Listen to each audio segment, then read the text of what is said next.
అత్యంత అధునాతనమైన మరియు వేగవంతమైన రోబోటిక్ లేజర్ విజన్ కరెక్షన్ కేవలం 6 సెకండ్లలోనే. సంప్రదించండి Ramesh LASIK and laser centre. నమస్తే, వెల్కమ్ టు విహారీ న్యూస్.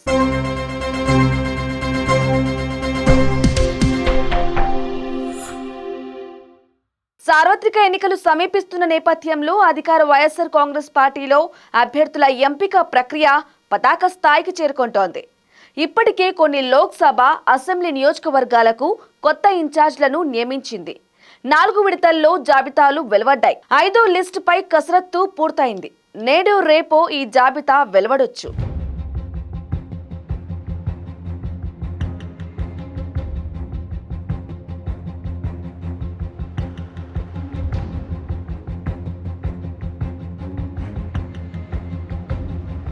ఈ పరిస్థితుల మధ్య ఉత్తరాంధ్ర ప్రాంతానికి చెందిన వైఎస్ఆర్సీపీ సీనియర్ నేత, రెవెన్యూ శాఖ మంత్రి ధర్మాన ప్రసాద్ రావు కీలక నిర్ణయం తీసుకున్నారు. వచ్చే ఎన్నికల్లో పోటీ చేయకూడదని నిర్ణయించారు. ఎన్నికల్లో తన అభ్యర్థిత్వాన్ని పరిశీలన కోసం తీసుకోవద్దని ముఖ్యమంత్రి వైఎస్ జగన్మోహన్ రెడ్డికి సూచించారు. ఈ విషయాన్ని ఆయనే స్వయంగా వెల్లడించారు. వచ్చే ఎన్నికల్లో పోటీ చేయకుండా విశ్రాంతి తీసుకోవాలని భావిస్తున్నట్లు తెలిపారు. తన నిర్ణయాన్ని వైఎస్ జగన్ దృష్టికి తీసుకెళ్లానని పేర్కొన్నారు. యువ నేతగా ఉన్నప్పుడే రాజకీయాల్లోకి అడుగు పెట్టానని, 33 సంవత్సరాలకే మంత్రిని అయ్యానని అన్నారు. సుదీర్ఘకాలం కొనసాగుతున్నానని గుర్తు చేశారు. అందుకే కాస్త ముందుగా ప్రత్యక్ష రాజకీయాల నుంచి విశ్రాంతి తీసుకోవాలనే ఆలోచనలో ఉన్నానని ధర్మన అన్నారు. తన నియోజకవర్గంలో పార్టీని నిలబెట్టే అభ్యర్థి విజయానికి కృషి చేస్తూ పార్టీ కార్యక్రమాల్లో విస్తృతంగా పాల్గొనాలనేది తమ అభిమతమని వివరించారు.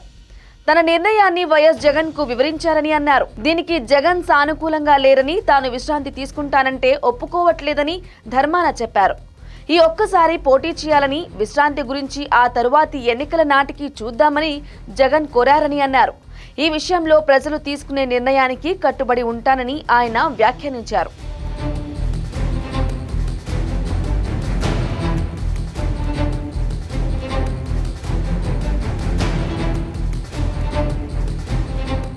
For more updates, keep watching Vihari News.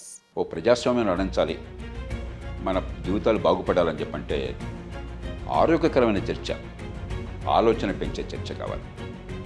అలాంటి చర్చను చేపడుతున్నారు Vihari news. Subscribe to Vihari news. Vihari న్యూస్కి మీరు సబ్స్క్రైబ్ చేయాలి, మీరు చూడాలి. ఈ విహారీ న్యూస్ వాస్తవాలు చూపిస్తుంది, ఎవరికి లొంగదు. ఎక్కడ గ్రౌండ్లో ఏం రిపోర్ట్ చేస్తారు అదే వచ్చి మీకు చూపిస్తారు. సో ఈ ఛానల్ గట్టిగా ఉన్నది అండ్ చాలా విశ్వాసంతో ఉన్నది అండ్ ఆనెస్ట్గా రిపోర్ట్ చేస్తుంది. దానికోసం మీరు అందరు విహారీ న్యూస్ సబ్స్క్రైబ్ చేసుకోవాలి, చూడాలి, దీనికి గట్టిగా చేయాలి. జై హింద్, ధన్యవాదాలు. వాస్తవాలను తెలుసుకోవటానికి విహారీ న్యూస్ను చూడండి. మీ సెల్ ఫోన్లోనో కంప్యూటర్లోనో విహారీ బటన్ నొక్కి విహారీ ఛానల్ను ఆదరించండి.